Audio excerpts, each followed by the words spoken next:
It really has been a remarkable couple of years. Um, this month, actually, 2 years ago, and I don't know where Cliff went, but Can you talk to there the he is. microphone? Right there. Hold on, come here, Cliff. Wave. Come here. Can you talk into the microphone, Mark? Only when Cliff gets up here. Okay. We're taking you live. Hey guys. Cliff Gardner. 2 years ago, Cliff and I were talking about another case, and he mentioned the Menendez brothers, and it was a case that I obviously had followed.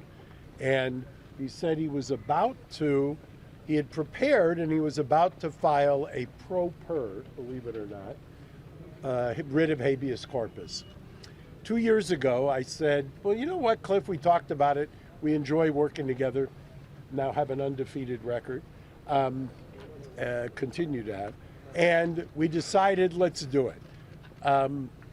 I don't think he, who does nothing but post-conviction work, or me, who I hate doing post-conviction work, ever thought 2 years later we'd be standing here after 35 years with this wonderful family who I've grown to love like my own family. And now we see the pot at the end of the rainbow, so to speak, or their freedom. I want to do a hat tip to Judge Jessic, who was able to cancel out all the noise surrounding this, all of the grandstanding, all of the political back and forth. And he did what the code section said he should do. He did what justice said should happen. And he struck the special circumstance and he sentenced them to 50 to life, which means they're immediately eligible. For those who don't know, in a couple of weeks, there is already a clemency hearing set. There's also a response due in the habeas next month? Yes. Next month. And so all bets are still on.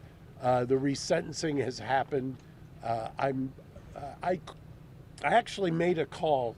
First call I made was to Leslie Abramson. I couldn't get a hold of Leslie. It went straight to voicemail. I have long admired Leslie. I think about her often in this courthouse, actually, because one of the last trials she did was in this courthouse. She did say something a number of years ago that no amount of TikTokers was going to ever change anything. And so I was calling to tease her. And so, Leslie, I will tell you, it's a whole different world we live in now. And one of the things that I think is important is to recognize that, like the legislature has done, we have evolved. This is not the 90s anymore. We have a more robust understanding of a lot of things. And I hat tip to the family, and I'll let them, after we answer a couple of questions, speak about what this means to them. I just know that on a day like today, that redemption is possible. And to those, you saw X-rated talk today, you saw kind of the ridiculous nature of the cross-examination. You can turn anything on its head. The fact is, the Menendez brothers have done remarkable work, and today is a great day after 35 years. Did you talk to Eric and Lyle really quick after this? What's the reaction? I told them to call me on their burner phone. Are you Okay. disappointed that you guys didn't have to face the parole board instead of them walking free tonight? Is there a little still I argued, and I still believe that they should be out. Who are you? What's your name? Mark Geragos, how are you? Hi. So I understand what's happening. The governor would only have that ability constitutionally if the parole board does it. Right now, what is pending is, because it's 50 to life, they're immediately eligible. The first thing that is set is the clemency hearing, which is, I believe, on June 13th. So the clemency board, and this is something new, will make a recommendation to the governor, and then the governor will take action either before or after. So, yes, A lot Jim. of people thought around Thanksgiving, you said, I want them to be home by then, and people said never going to happen. You said they will be resentenced. This is a huge victory for you and for the family, clearly. What do you think a realistic timeline is now to finally see freedom for the brothers? I've said ever since my failed prediction of Thanksgiving dinner that 2025 would be their year. I mean, they got caught, ironically, they've been caught in politics 30 years ago in a DA's race.